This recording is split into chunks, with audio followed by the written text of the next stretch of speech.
Sa nating at lakas, pagpapala niya ay laging bumubuhos. Purihin natin ang Diyos.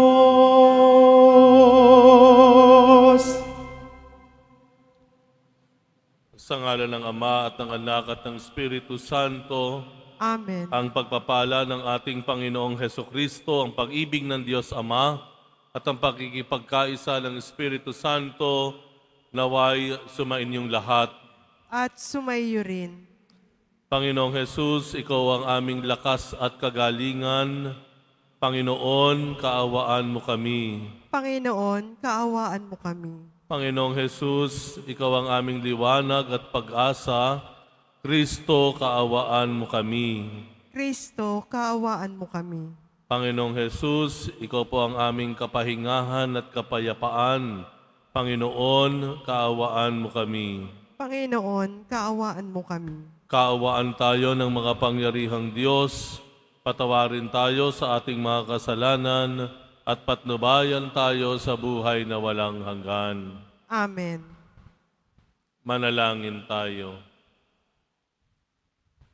Ama naming makapangyarihan, kalugdan mo kami at pagbigyan na magkamit ng kaloob mong karagdagan upang sa maalab naming pananalig, pag-asa at pag-ibig, kami mamalaging tumatalima sa iyong kautusan. Sa pamamagitan ni Hesukristo kasama ng Espiritu Santo, magpasawalang hanggan. Amen. Magsiupo muna ang lahat.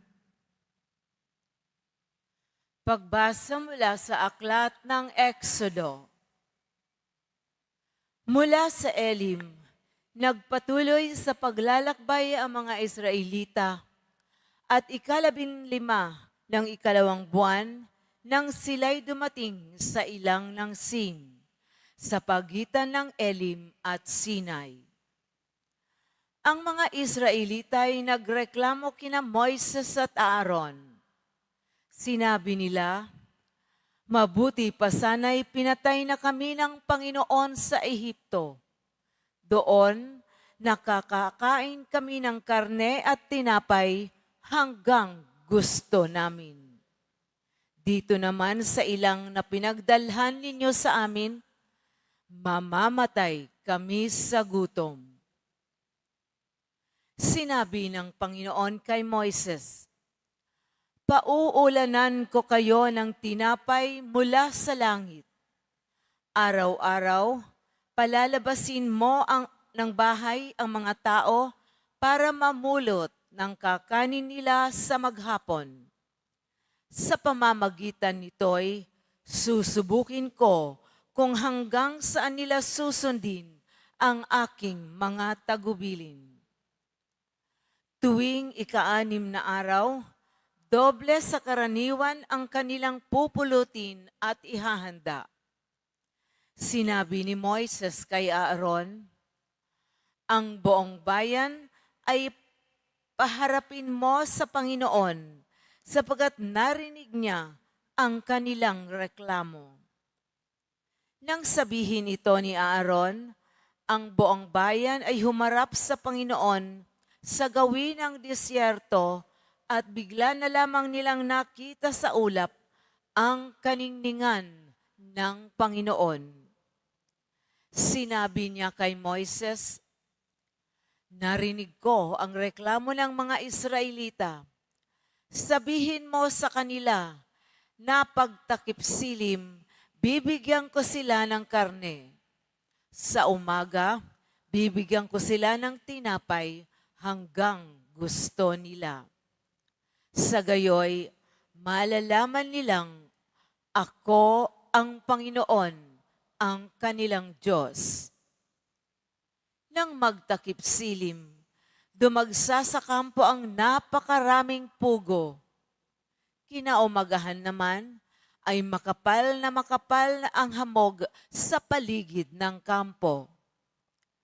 Nang mapawi ang hamog, nakita nilang ang lupay na lalatagan ng maliliit at maninipis na mga bagay na animoy pinipig. Hindi nila alam kung ano iyon. Kaya't nagtanungan sila, ano kaya ito? Sinabi ni Moises, iyan ang tinapay na bigay sa inyo ng Panginoon. Ang salita ng Diyos. Salamat sa Diyos. Panginoon ang nagbigay ng pagkaing bumubuhay. Panginoon ang nagbigay ng pagkaing bumubuhay. Tinitikis nilang kusa, sinusubok nila ang Diyos. Ang hiningi ay pagkaing gustong-gusto nilang lubos. Kinalaban nila ang Diyos nang sabihin ang ganito, sa gitna ba nitong ilang mabubusog niya tayo? Panginoon ang nagbigay ng pagkaing bumubuhay. Gayon paman, itong Diyos nag-utos sa kalangitan at ang mga pinto nito'y agad-agad na nabuksan. Bunga nito, ang pagkain bumuhos na parang ulan, ang pagkain nilang mana sa kanila'y ibinigay. Panginoon ang nagbigay ng pagkaing bumubuhay.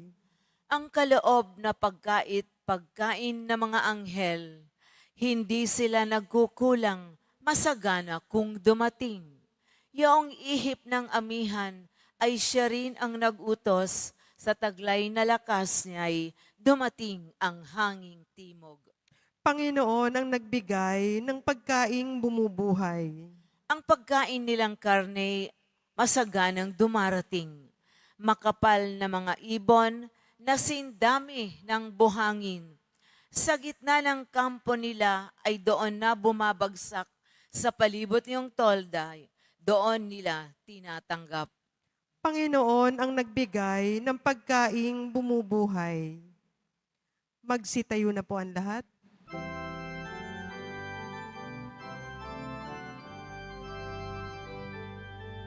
Alleluia, Alleluia, Alleluia, Alleluia.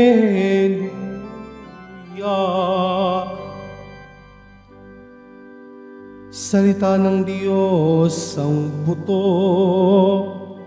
na tanim ni Jesucristo upang tumubos sa tao. Alleluia, Alleluia, Alleluia, Alleluia.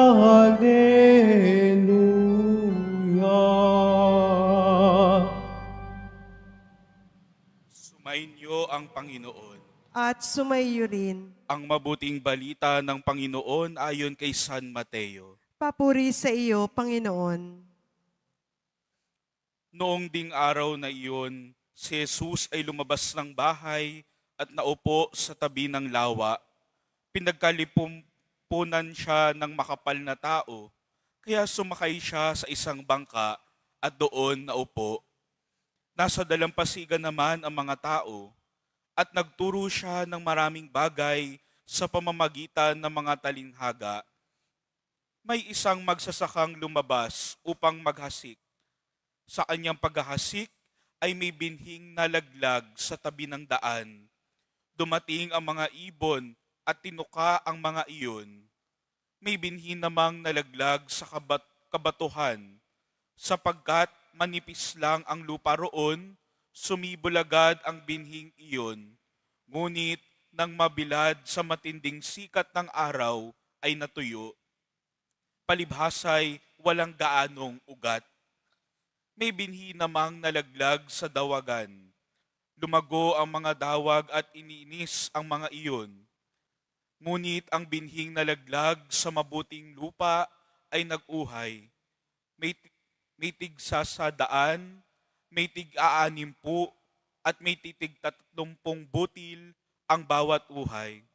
Ang mga pandinig ay makinig. ang mabuting balita ng Panginoon. Pinupuri ka namin, Panginoong Heso Kristo. Magsiupo ho ang lahat. Magandang umaga po sa inyong lahat. Ang may pandinig ay dapat makinig. Minsan sa buhay po natin ay marami tayong bagay na naririnig, pero hindi naman talaga natin pinakikinggan.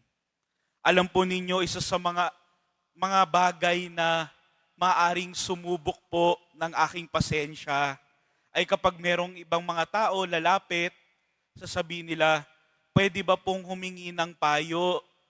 Pwede ba pong humingi ng advice? Kasi meron pong pinagdadaanan, merong gustong maunawaan, maintindihan, at nag-uusap, sige, lapit, kwentuhan, mag-uusap kayo. Pero parang kada bawat sasabihin mo doon sa taong iyon, ay parang lahat may kontra siya. Parang lahat na sabihin mo na, nasubukan mo na ba yung ganito? Na-try mo na ba yung ganito? Baka kailangan mo na ganito, ito'y napapansin ko. Sasabihin ng tao, parati na lang ganyan, ayoko nang paulit-ulit ng ganyan. Bawat sinasabi, parating may kontra.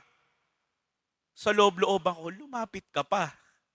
Humingi ka pa ng payo. Kung lahat naman ng sasabihin sa'yo ay kokontrahin mo, naranasan mo na pala lahat, ay bakit ka pa hihingi ng payo kung alam mo sa sarili mo ay nakapag-desisyon ka na sa isang bagay. Alam po ninyo mga kapatid, marami tayong naririnig sa ating kapwa, naririnig dito sa banal na misa, naririnig sa homilya. Pero ang tanong, nag-uugat ba talaga ito sa ating buhay? Talaga bang nagkakaroon ng saysay, ng kabuluhan sa ating buhay? Kasi minsan, papasok po tayo, magdarasal po tayo, maglilingkod po tayo sa banal na misa, pero paglabas, parang walang nangyari. Diba ang banal na misa, dito sana po natin nakakatagpo ang ating Panginoon, ang mahal na poong Jesus Nazareno. Pero minsan, kapag pumasok tayo, nakapagdasal, may mga pagkakataon na parang walang nangyari. Narinig, pero hindi tunay na pinakinggan. Pumapasok lang, nananatiling ganyan, pero hindi tunay na nag-uugat sa ating buhay. Ito po ang hamon sa atin ngayong araw na ito, ngayong linggo na ito. Kung maalala po ninyo noong linggo, yung tungkol sa ebanghelyo ni Maria at ni Marta, sinabi ng Panginoon kay Marta na pinili ni Maria ang mas mabuting parte, na maupo at makinig sa salita ni Jesus. Ito po ang panalangin natin ngayong linggong ito, ngayong araw na ito, na sa araw-araw nating sa mga pagsabak natin, sa mga iba't ibang bagay, sa pagharap natin sa ating araw-araw na buhay, panalangin po natin sa ating Panginoon na hindi lamang maririnig yung mga salita, yung mga binasa dito, yung mga panalangin natin sa banal na misa, yung mga personal nating mga panalangin, pero higit sa lahat, humingi tayo ng grasya mula sa Panginoon na tunay na umugat ito sa ating buhay, sapagkat sa bawat pakikitagpo natin sa Panginoon, sa ayaw natin at sa gusto, malaman ba natin, maunawaan natin o hindi, may nagbabago sa ating buhay. Hindi agad-agad, kagaya ng pagtubo ng isang halaman mula sa buto hanggang sa maging halaman sa paglalim ng kanyang ugat, lahat ng bagay na ito ay may tamang panahon at kailangan dumaan sa isang proseso. Sa pakikinig natin sa talagang pagsasabuhay ng salita ng Diyos, hayaan nating dumaan tayo sa proseso na iyon, nang sa gayon, maging malalim ang ugat natin. Dumaan man ang mga sakuna, may mga pagdaanan man tayo sa buhay, tayo man ay matukso na questionin ang pagmamahal ng Diyos sa ating buhay, hindi tayo mawawalan ng pag-asa sapagkat malalim ang ugat ng ating pananampalataya. Mga kapatid, idalangin natin sa Panginoon na bigyan tayo ng grasya na maging bukas sa ating araw-araw na buhay, nang sa gayon ay tunay nating pakinggan, sumunod, at isabuhay ang lahat ng kanyang mga turo. Amen. Magsitayo na po ang lahat.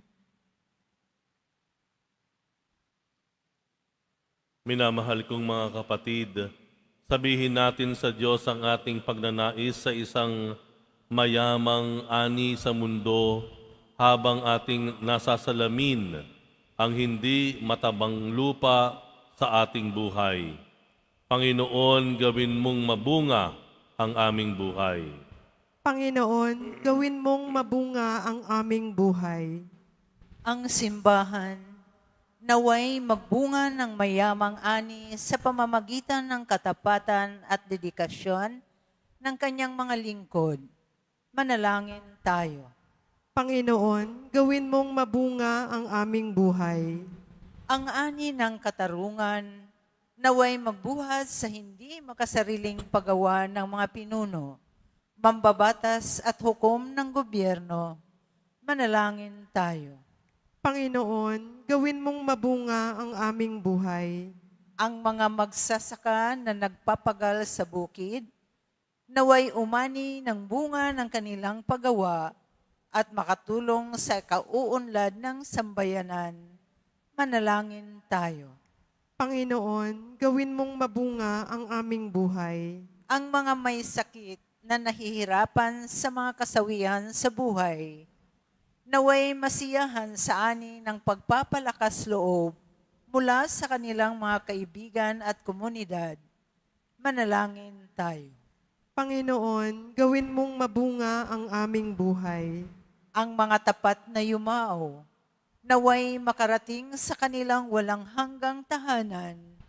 Manalangin tayo. Panginoon, gawin mong mabunga ang aming buhay. Mapagmahal na Ama, tulungan mo kaming makapagdulot ng mayamang ani sa anumang iyong itinanim sa aming mga puso. Hinihiling namin ito sa pamamagitan ni Kristong aming Panginoon. Amen. Magsiupo muna ang lahat.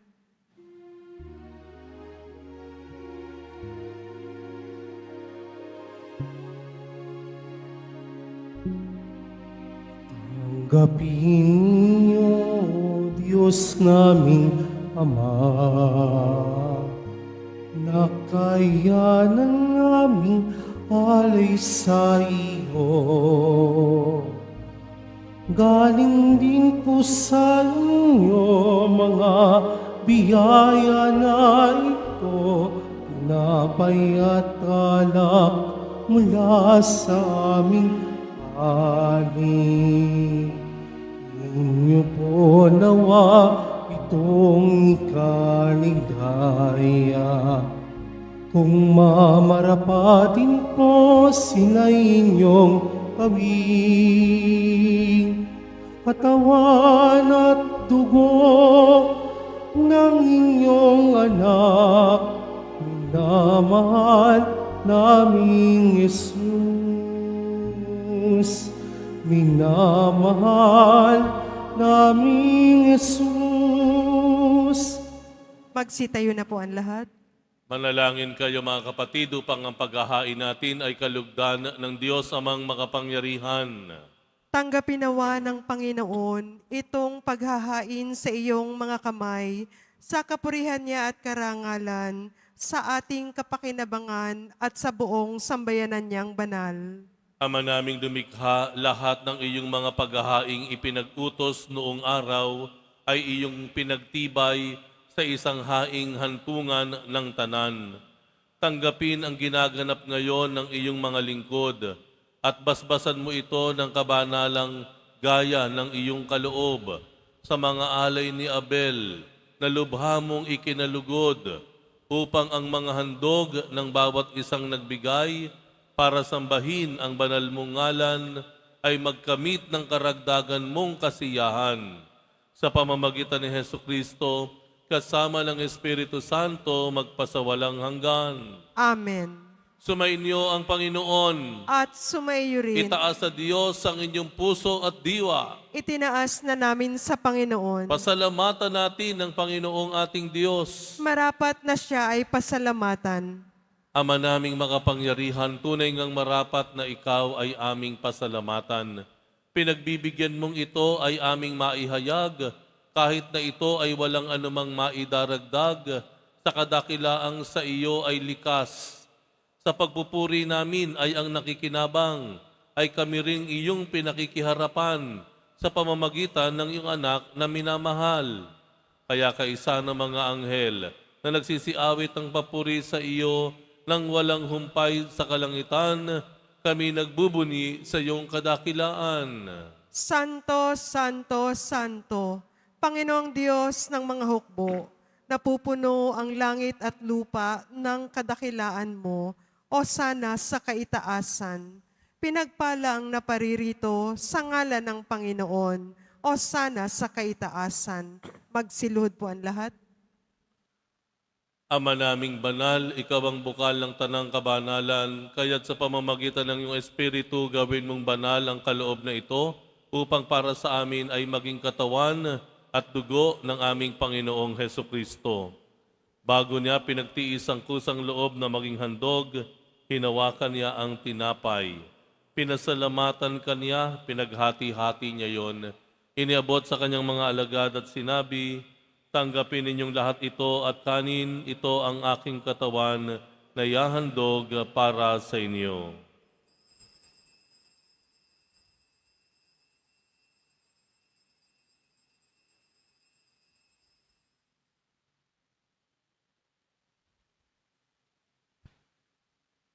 Gayun din naman nang matapos ang hapunan, hinawakan niya ang kalis, muli kaniyang pinasalamatan. Iniabot niya ang kalis sa kanyang mga alagad at sinabi, tanggapin ninyong lahat ito at inumin, ito ang kalis ng aking dugo, ng bago at walang hanggang tipan, ang aking dugo na ibubuhos para sa inyo at para sa lahat sa ikapagpapatawad ng mga kasalanan. Gawin ninyo ito sa pag-alala sa akin.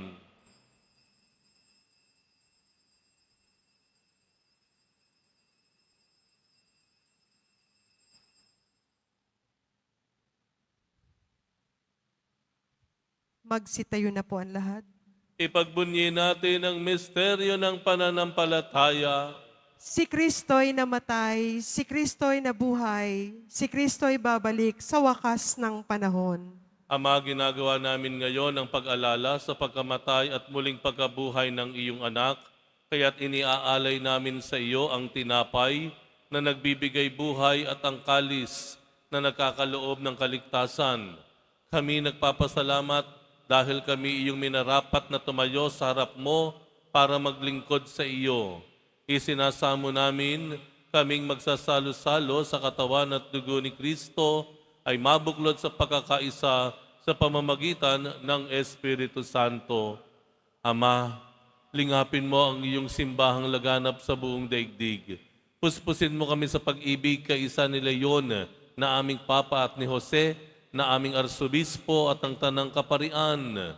Alalahanin mo rin ang mga kapatid naming nahimlay na may pag-asang sila'y muling mabubuhay, gayon din ang lahat ng mga pumanaw. Kaawaan mo sila at patuloyin sa iyong kaliwanagan. Kaawaan mo at pagindapatin kaming lahat na makasalo sa iyong buhay na walang wakas, kaisa na mahal na Birheng Maria na Ina ng Diyos, ng kabiyak ng puso niyang si San Jose, kaisa ng mga apostol, ni San Juan Bautista, at ang lahat ng mga banal na namuhay dito sa daigdig ng kalugod-lugod sa iyo, maipagdiwang nawa namin ang pagpupuri sa ikararangal mo sa pamamagitan ng iyong anak na aming Panginoong Heso Kristo. Sa pamamagitan ni Kristo, kasama niya at sa Kaniya, ang lahat ng parangal at papuri ay sa iyo, Diyos amang makapangyarihan, kasama ng Espiritu Santo, magpasawalang hanggan. Amen. Idalangin po natin ang kaharian ng Diyos ay mapasa atin at ang kanyang kalooban ay magawa nating sundin. Ama namin, sumasalangit ka, sambahin ang ngalan mo, mapasa amin ang kaharian mo, sundin ang loob mo dito sa lupa para nang sa langit. Bigyan mo kami ngayon ng aming kakanin sa araw-araw at patawarin mo kami sa aming mga sala para ng pagpapatawad namin sa nagkakasala sa amin. At huwag mo kaming ipahintulot sa tukso at iadya mo kami sa lahat ng masama. Hinihiling namin kami iadya sa lahat ng masama, pagkalooban ng kapayapaan araw-araw, iligtas sa kasalanan at ilayo sa lahat ng kapahamakan, samantalang aming pinananabikan ang dakilang araw ng pagpapahayag ng tagapagligtas naming si Heso Kristo. Sapagkat iyo ang kaharian at ang kapangyarihan at ang kapurihan magpakailanman. Amen. Panginoong Heso Kristo, sinabi mo sa iyong mga apostol, kapayapaan ang iniiwan ko sa inyo, ang aking kapayapaan ang ibinibigay ko sa inyo. Tunghayan mo ang aming pananampalataya at huwag ang aming pagkakasala. Pagkalooban mo kami ng kapayapaan at pagkakaisa ayon sa iyong kalooban, kasama ng Espiritu Santo, magpasawalang hanggan. Amen. Ang kapayapaan ng Panginoon ay laging sumainyo. At sumaiyo rin. Magbigayan kayo ng kapayapaan sa isa't isa. Kordero ng Diyos na nag-aalis ng mga kasalanan ng sanlibutan, maawa ka sa amin. Kordero ng Diyos na nag-aalis ng mga kasalanan ng sanlibutan, maawa ka sa amin. Kordero ng Diyos na nag-aalis ng mga kasalanan ng sanlibutan, ipagkaloob mo sa amin ang kapayapaan. Magsilhod po ang lahat.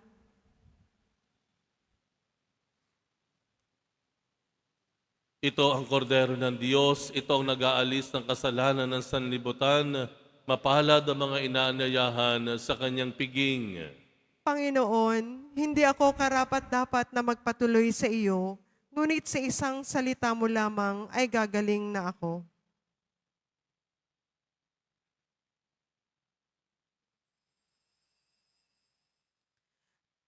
Para sa lahat ng tatanggap ng banal na komunyon, sasagot po tayo ng amen pagkasabi ng pari o ng lay minister ng katawan ni Kristo at isubo agad sa bibig bago umalis sa harapan ng pari o lay minister. Sumunod po tayo.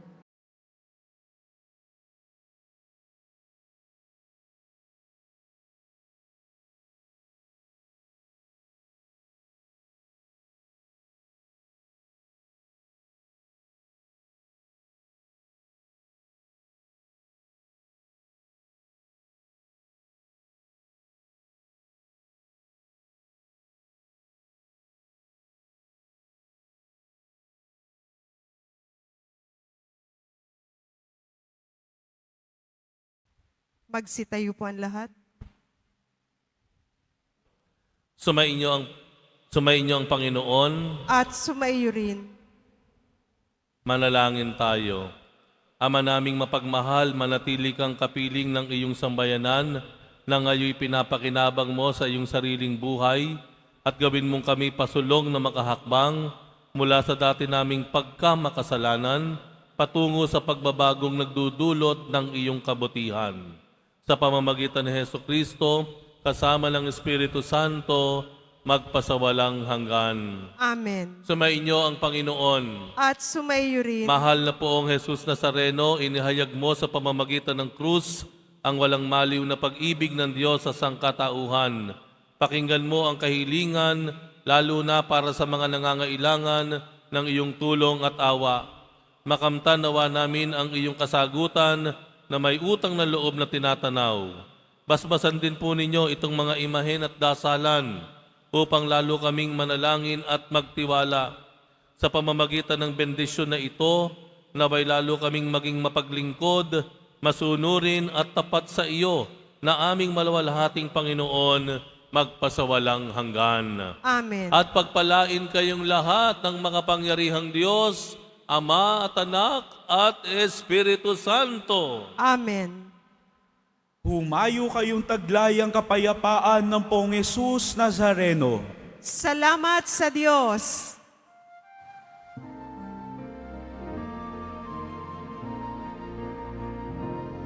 Nuestro Padre Jesus Nazareno, sinasamba ka namin, pinipinto ka namin, aral mo ang aming buhay at kaligtasan.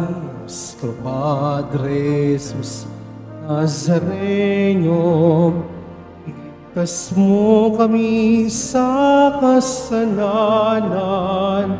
Ang krus mong kinamatayan ay sagisag ng aming kaligtasan. Nuestro Padre Jesus Nazareno, dinarangal ka namin. Nuestro Padre Jesus Nazareno, inuwalhati ka namin. Nuestro Padre Jesus Nazareno, dinarangal ka namin. Nuestro Padre Jesus Nazareno, inuwalhati ka namin.